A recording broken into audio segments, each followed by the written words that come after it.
Bismillahirrahmanirrahim. Countdown 7, chapter number 10, exercise 10A. I have done in the previous video till question number 8. So I will start now question number 9. Question number 9 is x square minus p plus q times x and plus p q. Yeah, this is also the same. Three terms are there, first, second and third term. But there is nothing common in all the three terms. So we have to split the middle term. Middle term splitting formula we can do, but in this form, because this is in the variable form, so the easiest way which I am observing that better to open the bracket and then there will be, this single term will be changed to two terms, means minus p times x minus plus minus q and x. You apply the distributive law from the right side, plus pq. Now there are four terms, first two terms and the last two terms. So we can take something common from the first two terms, x common, here left x, 1x left, x is common, p left. Then minus, we always use the same sign over here. Then check which term can be taken as common, which term or which factor can be taken as common. So q is a common factor out of these two terms we will take. When there is negative sign, I told you already that the sign of with these two terms will be changed. X is negative, it will change to positive, and this term p is positive, it will change to negative.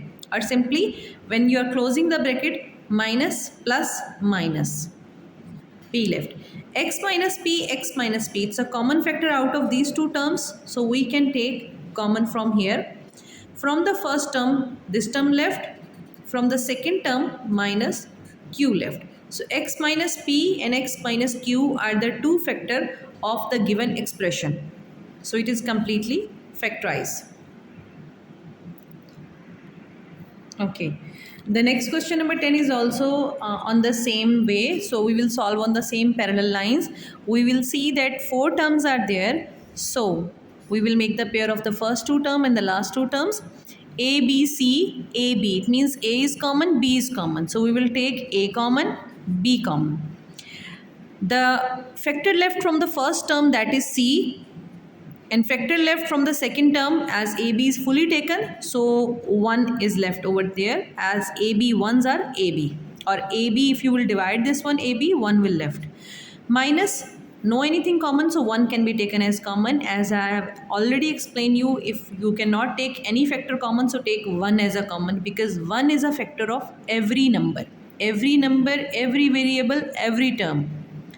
C minus plus minus. So C minus 1 is common from the first term, and from the second term this factor is common. We will take it as common. From the first term left, if this is common, this is left over, AB. This is common, so this is left over, 1. So C minus 1 and AB minus 1. It is completely factorized, no need to solve it further. So we will close our question over here. So question number 11, this is the last question of the exercise 10A. The complete expression is given. This expression is looking very long and difficult, but in fact it's very easy. As you can observe clearly from the first term, this is from the second term and from the third term. P plus Q plus R, P plus Q plus R, P plus Q plus R is a repeating factor. So we will take this repeating factor common. P plus Q plus R. As we are taking this factor as a whole common, so we will put the bracket around it.